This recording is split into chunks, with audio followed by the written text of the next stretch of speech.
तो दोस्तों, बाबा the explainer हाजिर है और आज मैं नाइट बॉर्न नाम की एक डार्क हॉरर फिल्म को एक्सप्लेन करूंगा। इसका कॉन्सेप्ट ही बहुत डार्क है। मतलब एक बच्चा जो दूध नहीं पीता, खून पीता है, क्योंकि वो इंसान का बच्चा नहीं है, शैतान का बच्चा है, लेकिन पाल उसको इंसान ही रहे हैं। तो चलिए बिना किसी देरी के जल्दी से वीडियो स्टार्ट करते हैं। कहानी की शुरुआत में हमें कपल को देखते हैं, जॉन और उसकी पत्नी सागा।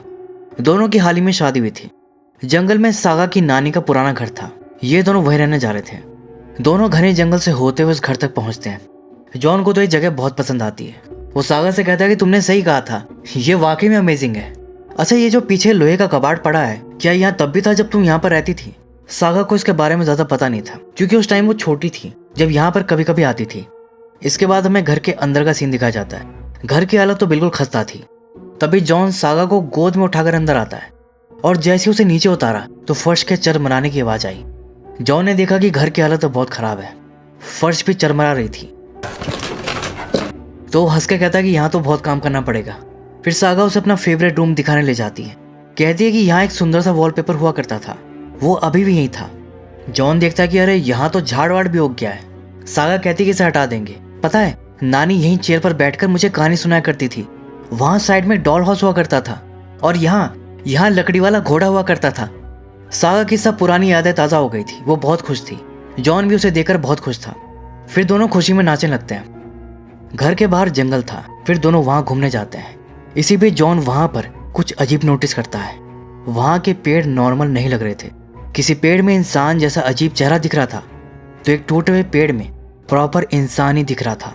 इंसान जैसा सर, बाल, कंधे, हाथ, ऐसा लग रहा था कि कोई इंसान झुका हुआ है। जब जॉन सागा से इसके बारे में बात करता है तो वो बताती है कि नानी इस जंगल के बारे में कुछ अजीब अजीब कहानी सुनाती थी और वो मुझे यहाँ पर कभी आने नहीं देती थी। असल में जंगल श्रापित था, लेकिन दोनों को इसका कोई आइडिया नहीं था। और फिर वो वहीं पर शुरू हो जाते हैं, मतलब फ्रेंडशिप करने लगते हैं इसी श्रापित जंगल में। और ऐसा लग रहा था कि जैसे वो पेड़ वेड़ भी उन्हें ये करते हुए देख रहे हों। इसके बाद सीन कट होता है सीधा 9 महीने बाद, जहाँ पर सागा एक बच्चे को जन्म देती है। नर्स उस बच्चे को देखते ही हैरान हो जाती है। सागा बेबी को देखना चाह रही थी, लेकिन अभी उसे नहीं दिखाते और दूर पालने में रख देते हैं। सबसे अजीब बात यह थी कि वो बच्चा रो भी नहीं रहा था, बिल्कुल शांत था। इसके बाद जब सागा सोकर उठी तो जॉन उसके लिए फूल लेकर आता है, उसका हालचाल पूछता है। सागा बेबी के बारे में पूछती है कि वो कैसा है, मुझे देखना है। फिर जॉन जाकर पर्दा हटाता है, जिससे धूप अंदर आती है और धूप लगते ही बच्चा रोना शुरू कर देता है, जो अब तक चुप था। फिर जॉन जब बच्चा लाकर सागा को देता है तो वो देखती है कि बच्चे के बैग पर बड़े बड़े बाल थे। नर्स भी कहती कि इससे पहले इतना हेरी बच्चा नहीं देखा मैंने। सागा कहती कि बेबी के साथ कोई दिक्कत तो नहीं है ना? नर्स कहती कि नहीं, आपका बच्चा तो बहुत हेल्दी है। ये सुनकर दोनों बहुत खुश होते हैं। फिर वो बच्चे को घर ले आते हैं। सागा बच्चे को दूध पिला रही थी, लेकिन बच्चे को दूध नहीं पीना था, उसे खून पीना था। वो इतनी जोर से शक करता है कि सागा की चेस्ट से खून निकल आता है और फिर वो उसका खून ही पीने लगता है, जिससे सागा को बहुत दर्द होता है, लेकिन वो उसे फीड करने देती है। फिर जब वो बच्चे को नहला रहे थे तो देखिए कि उसकी छोटी सी पूंछ भी निकल रही थी। मतलब ये इंसान का बच्चा नहीं था, ये शैतान का बच्चा था। शापित जंगल में संबंध बनाने से शैतान पैदा हुआ है, जो दिखने में इंसान के बच्चे जैसा लग रहा है लेकिन है नहीं। लेकिन इन दोनों को अभी ये समझ में नहीं आएगा। ये उसे इंसान के बच्चे की तरह पालने की कोशिश कर रहे थे, लेकिन ऐसे वो नहीं पलने वाला। दूध की जगह वो खून पीता था। उसे अंधेरे में रहना पसंद था। धूप से उसे दिक्कत होती थी। वो रोना शुरू कर देता था और इतनी जोर जोर से रोता था कि दूसरे बच्चे सुनकर कान दबा लेते थे। एक दिन उसकी नानी उसे गोद में लेकर खिला रही थी, तो वो उसके कान की बाली पकड़ के खींच देता है, जिससे कान कट जाता है। जॉन कहता है जल्दी से एम्बुलेंस बुलाओ, लेकिन नानी टफ थी। वो कहती इसकी कोई जरूरत नहीं है और फिर वो खुद से ही कान में टाका लगाने लगती है। सागा को लगता है कि बेबी में कुछ गड़बड़ है। वो कहती कि मुझे नहीं लगता कि बच्चे ऐसे होते हैं।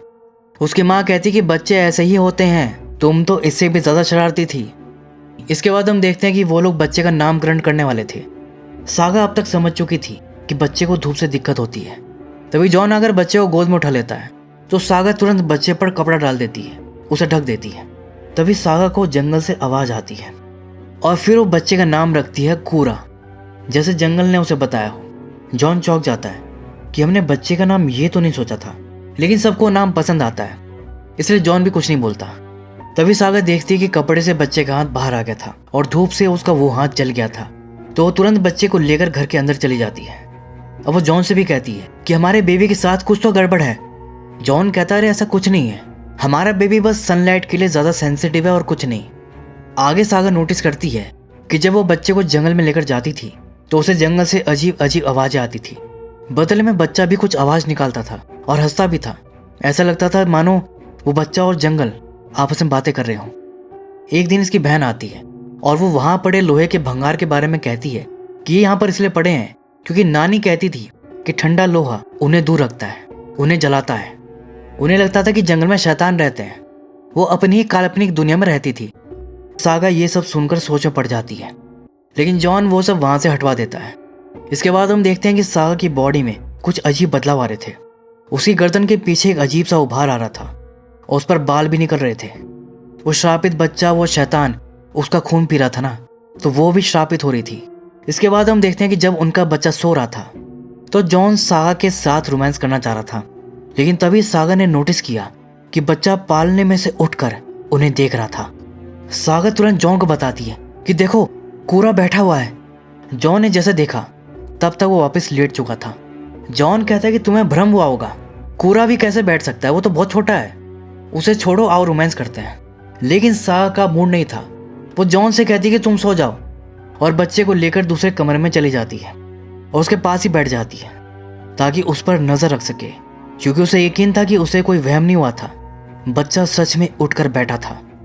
लेकिन वो कब तक नजर रखती, उसे नींद आने लगती है और उसे नींद की झपकी लग जाती है। तभी एकदम से फोन रिंग होता है जिससे उठ जाती है और फिर उसने देखा कि कूरा पालने में नहीं था। तो वो हैरान हो जाती है कि ये कैसे हुआ, कूरा कहाँ चला गया। फिर वो उसे ढूंढने लगी तो पता है कूरा कहाँ मिलता है, वहीं पर जहाँ पर वो पौधा था। ये लोग इसे हटा दिए थे लेकिन ये फिर से उग गया था। वो उसके पास ही बैठकर उसे देख रहा था। सागा समझ जाती है कि कूरा के अजीब बिहेवियर और जंगल का कुछ कनेक्शन है। फिर वो फोन उठाती है। वो फोन उसकी माँ का था। सागा अपनी माँ से पूछती है कि नानी जंगल के बारे में क्या कहती थी। उसकी माँ कहती कि अरे कुछ नहीं, वो बस कहानी बनाती थी, कहती थी कि जंगल में शैतान रहते हैं। लेकिन सागा को अपनी नानी की बातों में कुछ सच्चाई लग रही थी। वो देखती है कि कूरा उस पौधे को ही देख रहा था और कुछ अजीब सी आवाजें निकाल रहा था, जैसे वो उससे बातें कर रहा हो। तभी सागा नोटिस करती है कि उस पौधे के आसपास की कालीन इतनी कमजोर हो चुकी थी कि वो उसे हाथ से ही फाड़ देती है। उसके नीचे की लकड़ी भी सड़ चुकी थी, वो भी बहुत आसानी से टूट जाती है। उसे हटाकर वो देखती है कि नीचे मिट्टी में कीड़े चल रहे थे। तभी कोई बेल जैसी चीज उसके हाथ से लिपट कर उसे खींच लेता है। अगली सुबह जब जॉन सागा को देखने आता है तो वो उसी पौधे के पास सो रही थी। फिर जॉन उसको उठाता कि अरे तुम यहाँ क्यों सो रही हो। सागा उठकर कहती कि अरे देखो यहाँ की जमीन सड़ गई है। फिर वो देखता कि अरे ये पौधा फिर से उगाया।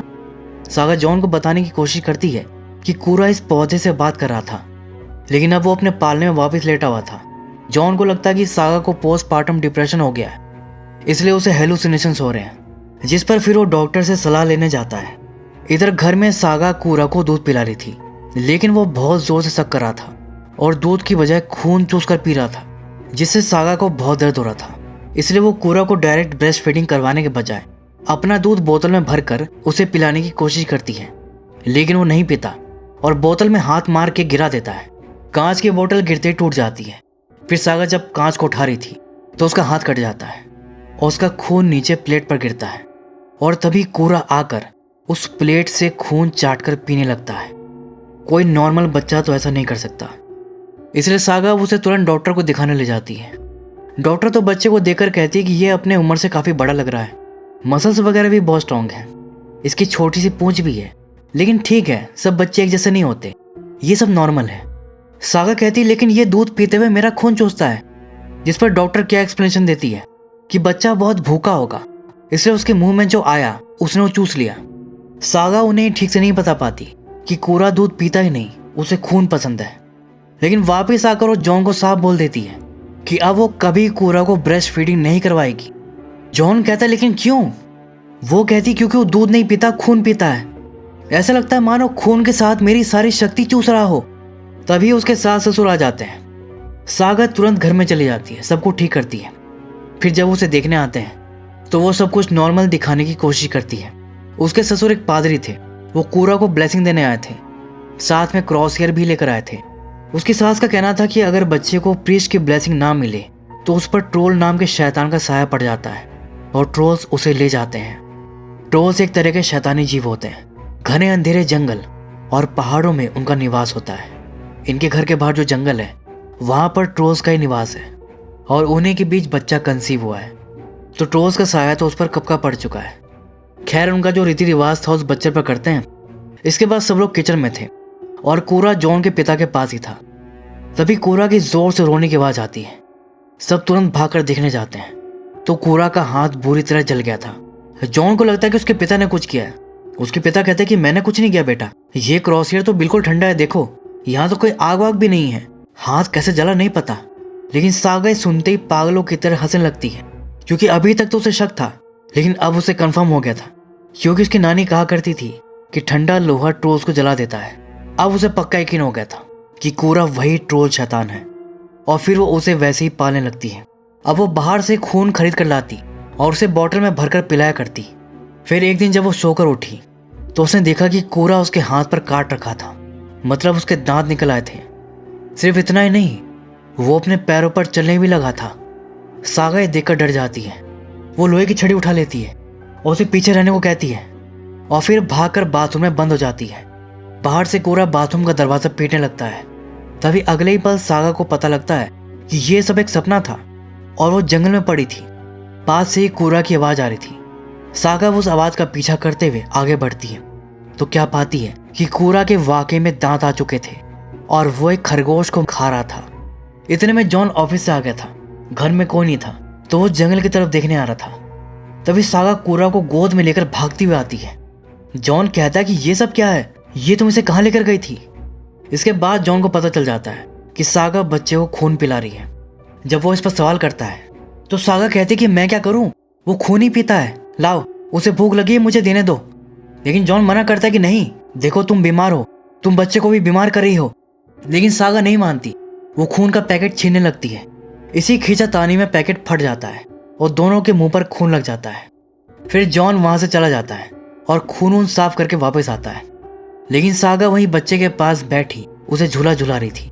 जॉन कहता है कि ये तुम्हें क्या हो गया सागा। सागा कहती कि अगर मैं इसे खून नहीं पिलाऊंगी तो ये मेरा खून पिएगा, ये मुझे मार डालेगा। जॉन को लगता है कि सागा बच्चे की जिम्मेदारी उठा नहीं पा रही, उसे पोस्टपार्टम डिप्रेशन हो गया है, इसलिए अजीब बातें कर रही है। वो उसे समझाता है कि देखो एक काम करो, कुछ टाइम के लिए इन सब से फ्री हो जाओ, अपने दोस्तों से जाकर मिलो, उनके साथ घूमो फिरो, जो तुम्हें पसंद है वो करो। तब तक मैं यहाँ कोरा का ध्यान रखता हूँ और तुम बस प्लीज पहले की तरह हो जाओ। मैं बस तुम्हें खुश देखना चाहता हूँ पहले की तरह। सागा उसकी बात मान लेती है और अपने दोस्तों वगैरह से मिलने शहर चली जाती है। लेकिन तभी वहां पर उसके कानों में कोरा के रोने की आवाज सुनाई देती है, जैसे वो उसे बुला रहा हो। और तभी उसे अजीब से एलर्जी हो जाती है, उसे बेचैनी होने लगती है। वो समझ जाती है कि कोरा ने किया है, वो मुझे बुला रहा है और अगर मैं उसके पास नहीं गई तो वो मुझे मार डालेगा।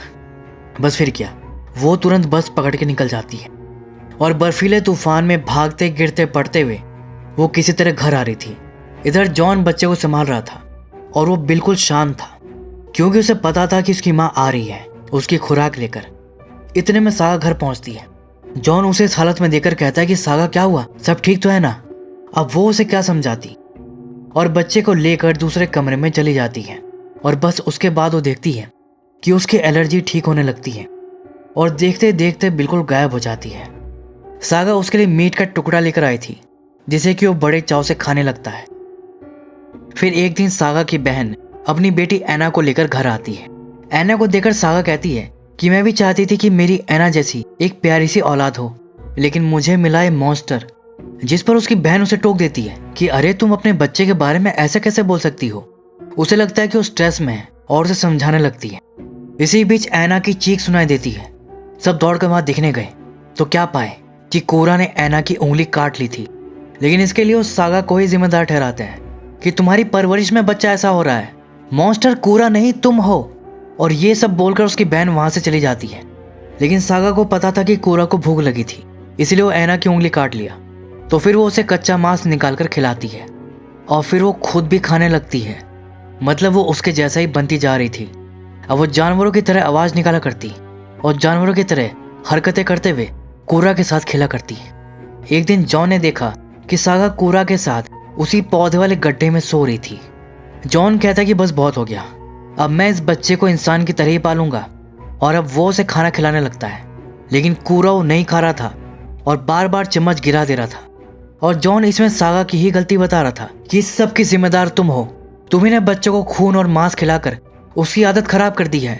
इसे तुम्हारे साथ और रखा तो तुम इसे जानवर बना दोगी। इसलिए अब मैं इसे तुमसे दूर लेकर जा रहा हूँ ताकि इसकी अच्छी परवरिश हो सके। लेकिन सागा को डर था कि बच्चा उसे दूर गया तो फिर उसे एलर्जी हो जाएगी, वो मर जाएगी। इसलिए जॉन को रोकती कि नहीं, तुम बच्चे को कहीं नहीं ले जाओगे। और छीना झपटी में दोनों गिर जाते हैं और इतने में कूरा उठकर भाग जाता है। फिर दोनों कूरा को पाने के लिए आपस में झगड़ने लगते हैं। कूरा ये सब देख रहा था और तभी वो अपनी शैतानी शक्ति का यूज करता है।